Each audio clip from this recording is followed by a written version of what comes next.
Well, hello there. Welcome back to the show, everyone. I'm your host, Alex, and as always, I'm joined by the wonderful, the energetic, the always prepared, Sophia. How are you doing today, Sophia? Oh, stop it, Alex. You're making me blush. Prepared? Well, I try. But honestly, I think today is one of those days where I don't even need notes because we are talking about my absolute favorite county in the entire country. I'm beyond excited. I can see you, Sophia. We're sitting right across from each other.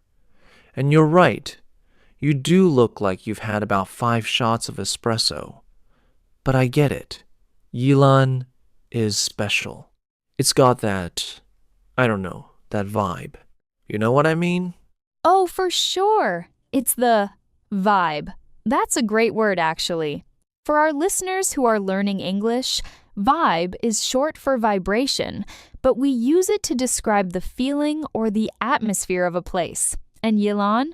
The vibe is just pure relaxation. It's like the moment you drive through the Shueshan Tunnel and come out the other side, your heart rate just drops. Totally. It's like the back garden of Taipei. But before we dive into the details, I want to tell a quick story. Honestly, the first time I went to Yilan, I got lost. I mean, completely lost. I was looking for a specific cafe, and my GPS just gave up. But that's the beauty of it. I ended up in this tiny village surrounded by green rice paddies, and it was better than the cafe I was looking for. That's so Yilan. Rice paddies, that's another good vocabulary word. Datan Daotian. In Yilan, the landscape is dominated by them. Depending on the season, they are either mirrors of water or golden waves of grain. It's stunning. But okay, Alex, we have a lot to cover. We promised our listeners a deep dive. Where should we start? Nature? Culture? Or my personal favorite, the food? Let's save the food for the end. We need to make them work for it. Laughs. Let's start with the nature and forest secrets. I mean, if we're talking about Yilan, we have to talk about Taiping-shan National Forest Recreation Area. Sophia, I know you went there last year. Give us the lowdown. The lowdown. That means the detailed information. Well, Taiping-shan is. It's like stepping into a different world. It's famous for the Sea of Clouds. In English, we say 文海云集. It literally looks like you are standing on top of a fluffy white ocean. And the trees. These are ancient, massive trees that have been there for hundreds, maybe thousands of years. And don't forget the Bong Bong train. I love that name. It's so onomatopoeic. Whoa! Onomatopoeic? That's a big word for a Tuesday, Alex. Can you explain that for our Asian listeners who are trying to study for their exams? Sorry. Onomatopoeia is when a word sounds like the sound it describes. Like Bong Bong. It's the sound the old train makes as it rattles along the tracks. It's a nostalgic, open-air train. Nostalgic, 怀旧的, 怀玉的. It makes you feel like you've traveled back in time to the old logging days of Taiwan. It really does. And while you're up there, you absolutely cannot miss the Jianqing Historic Trail. Honestly, I'm not just saying this, it was actually voted as one of the most beautiful trails in the entire world. Not just Taiwan, the world. It has these old, moss-covered railway tracks that look like something out of a Studio Ghibli movie. I've seen the photos. It looks so ethereal. Ethereal. That's a great adjective. It means something that feels like it's from another world. Something light and airy. It's the kind of place where you just want to stop talking and just breathe. Exactly. But if the mountains aren't your thing, Yilan has the ocean too. We have to talk about Guishan Island, or Turtle Island. Right. It's the most recognizable landmark in Yilan. It literally looks like a giant sea turtle swimming in the Pacific Ocean. You can take a boat there for an expedition. An expedition is a journey or a trip with a specific purpose, usually exploration. And you can even go whale watching on the way there. Imagine you're on the boat, the wind is in your hair, and suddenly splash a dolphin or a whale breaches right next to you. It's a once-in-a-lifetime experience. Once in a lifetime. That's a great phrase. It means something so special, you might only do it once. And speaking of special views, we have to mention Matcha Mountain. Oh, you mean the Marion hiking trail? I think everyone calls it Matcha Mountain now because of that Japanese photographer. It literally looks like mounds of bright green matcha powder. But let me tell you, it's a tough hike. It's grueling. Grueling? Does that mean it's fun? Laughs. No. It means it's extremely tiring and demanding. You will be sweating, your legs will be shaking, but when you reach the top and see those green peaks, honestly, all the pain just vanishes. It's worth every step. Well, I think I'll stick to the flatter areas for now. Let's talk about the culture and architecture. Yilan has some of the coolest buildings in Taiwan. Take the Lanyang Museum, for example. Have you seen that cuesta shape? A cuesta? That's a geological term. It's a hill or ridge with a gentle slope on one side and a steep slope on the other. The museum is designed to look like a rock rising out of the water. It's avant-garde, very modern and experimental. Inside, it tells the whole story of Yilan's nature and people. It's a must visit. And for something more hands-on, there's the National Center for Traditional Arts. We usually call it the Chuanyi Center. It's like a living museum. You can walk through old streets that look like they're from the Qing Dynasty. I love that place. You can watch traditional opera, see people making puppets, and even do some DIY crafts. Crafts. 工艺工艺. It's a great place to bring kids, or even just to go on a date. It's so whimsical. Whimsical. That's a fun word. It means playfully quaint or fanciful, especially in an appealing and amusing way. And speaking of whimsical, we can't forget Jimmy Park. Oh, I love Jimmy Liao's illustrations. The park is right by the Yilan railway station. They took the characters from his books like the turn left, turn right couple and made them into statues. It's a hot spot for Instagrammers. A hotspot is just a popular place where lots of people go. It's perfect for a quick photo before you head to the next spot. And if you're tired from all that walking, Sophia, what's the best way to relax in Yilan? Easy. You go to the springs. Yilan is famous for its water. You have the Jiaoxi hot springs, which are plain springs clear and odorless. But you also have the Suao cold springs. Wait, cold springs? That sounds chilly. It is. It's about 22 degrees Celsius. It's a carbonated spring, which means it has bubbles, like soda. It's incredibly rare. There are only a few places in the world that have this. When you first get in, you might shiver, but then your skin starts to feel warm because of the bubbles. It's so rejuvenating. Rejuvenating to make someone look or feel younger, fresher, or more lively. I think I need a bit of that after this podcast. Laughs. But wait, we can't forget the animals. Jangmei Ama's farm and Bambi Hills. Oh my gosh, the capybaras. They are so chill. Chill is slang for relaxed or easygoing. You can put an orange on their head while they soak in a little bathtub, and they just sit there. It's the cutest thing ever. And the Sika deer at Bambi Hills are so friendly. It's a must-see for animal lovers. Okay, Sophia. I can't hold back any longer. My stomach is literally growling. It's making a noise. Can we please talk about the food?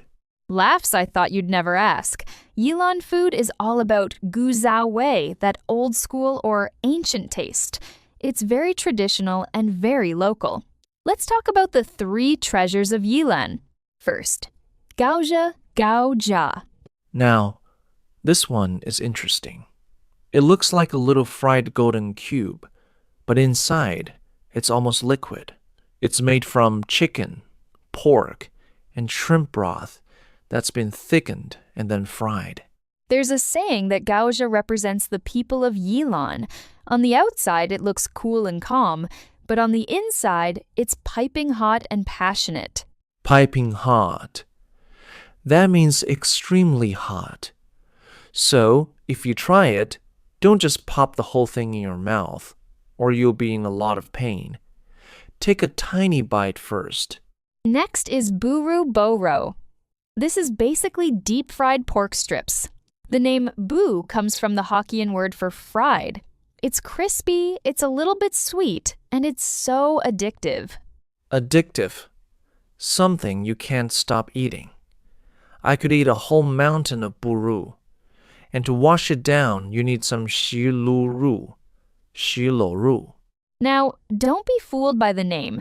It's not just a piece of meat. It's more like a thick vegetable stew or a rich soup. The secret ingredient is the crispy egg shreds on top. It gives it this amazing texture. Texture, kogan, kogun. And then there's fenchang. Fenchang. Now, for our international listeners, this might be a bit of an acquired taste. An acquired taste is something that you don't like at first, but you learn to like it over time. It's a translucent, jelly-like sausage made with pork and starch. It's very bouncy, or Q, as we say in Taiwan. I love that Q texture, but if you want something that everyone loves, you have to talk about the scallions. Sangsing scallions are the most famous in Taiwan. You have to try the scallion pancakes, beng. Oh, definitely. The one at Cass, Keshi, in Jiaoxi always has a huge line. The dough is so chewy, and the scallions are so fresh and sweet. It's not like the onions you find in other places. These are juicy. And zhenghao xiaolong bao. People always talk about Din Tai Fung, but honestly, in Yilan, zhenghao is the king. The skin is so thin you can almost see the scallions inside. When you bite into it, the soup just bursts. Bursts. To break open suddenly. It's like a little flavor bomb in your mouth. And if you want to take something home, you have to buy dakshan, yeshang. It's smoked duck that's been thinly sliced. It's very savory and has a strong smoky flavor. Usually, it's tossed with garlic greens and a little bit of vinegar. It's the perfect appetizer. An appetizer is a small dish of food served before a main meal. We're getting close to the end, but we can't forget dessert. Azong taro ice. This is bapu ice cream. It's traditional. It's not creamy like American ice cream. It's more like a dense frozen fruit mash. You can actually taste the chunks of taro or red bean. And Wei Jie's Bao Xin Fen Yuan. These are large, chewy tapioca pearls with a whole red bean inside. I like to have mine with some hot grass jelly. It's the perfect contrast between hot and cold. A contrast is a state of being strikingly different from something else. And my personal favorite, the peanut ice cream roll. Oh, the one with the cilantro. Yes, I know some people hate cilantro. We call those people wrong. Last but honestly, the mix of the sweet peanut brittle shavings, the cold ice cream, and the fresh cilantro is heavenly. Heavenly, something that is divine or extremely pleasant. And finally, you have to grab some ox tongue biscuits. Don't worry, guys, no cows were harmed. They are just long, thin crackers that look like an ox's tongue. They are so crispy. Some are thick and honey-filled, others are paper-thin. They are the perfect snack to eat on the way home. Wow, Alex. I think we've covered a lot. But honestly, Yilan is the kind of place where you could spend a whole week and still not see everything. Whether you're in Ludong Night Market or exploring the alleys of Taichung, there's always something new to discover. Discover, to find, unexpectedly, or during a search. Well, I think that's all the time we have for today's incredibly long and detailed guide to Yilan. I hope our listeners feel like they've already been there. And I hope you learned some new English words too. Don't forget to practice saying rejuvenating and whimsical today. Laughs. Thanks for tuning in, everyone. We'll see you in the next episode. Stay curious. Oh, right. We've arrived at the preview section for the next episode. I completely agree, Sophia. Although we're saying goodbye to the East Coast for now, we have something big. I mean, really big, starting next week. Oh? You mean that project? The one we've been whispering about in the office? Exactly. Ladies and gentlemen, get your sunglasses and your sunscreen ready because starting in our next episode, we are kicking off our South Taiwan series. Finally? Oh my gosh, Alex, I've been dying to talk about the South. I mean, honestly, the energy down there is just, it's on a whole different level. It's vibrant. Vibrant. That is a perfect word. For our learners, vibrant means full of energy and life. 充满活力的. And we aren't just visiting one city. We're doing a full tour. That's right. Starting in Chiayi, I am already dreaming about the sunrise at Alishan. I mean, is there anything more iconic than that forest railway? Iconic, meaning very famous or popular. And I'm dreaming about the turkey rice. Honestly, I could eat 3 bowls of that in one sitting. But after Chiayi, we are heading to the food capital itself, Tainan. Tainan, the Kyoto of Taiwan. I mean, the history there is so deep. You have the ancient forts, the temples, and, well, let's be real, the beef soup at 4 a.m. It's a ritual. A ritual, a ceremony or action performed in a fixed way. For Tainan people, beef soup for breakfast is definitely a ritual. And then we're going even further south to the harbor city, Kaohsiung. Oh, I love Kaohsiung. It's so spacious.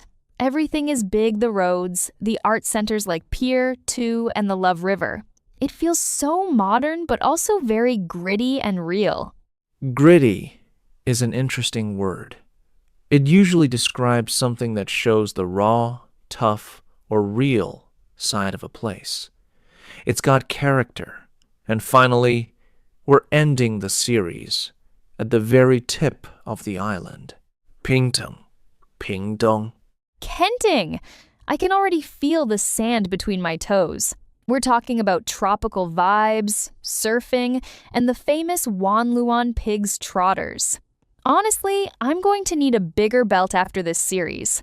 You and me both, Sophia. It's going to be an epic journey. Epic meaning grand or heroic in scale. 壮丽的,壮歌的. So to all our listeners out there, you do not want to miss this. If you thought Yilan was fun, just wait until we head south. It's going to be hotter, louder, and way more delicious. I mean, seriously, it's going to be a game changer for your Taiwan travel list. Well, I guess we should go start our research, which mostly means looking at pictures of food. Laughs. Exactly. Research is very demanding. Alex. Anyway, thanks for sticking with us through this Yilan adventure, everyone. See you all in Chiayi next time. Get ready for the heat. Catch you later. Bye.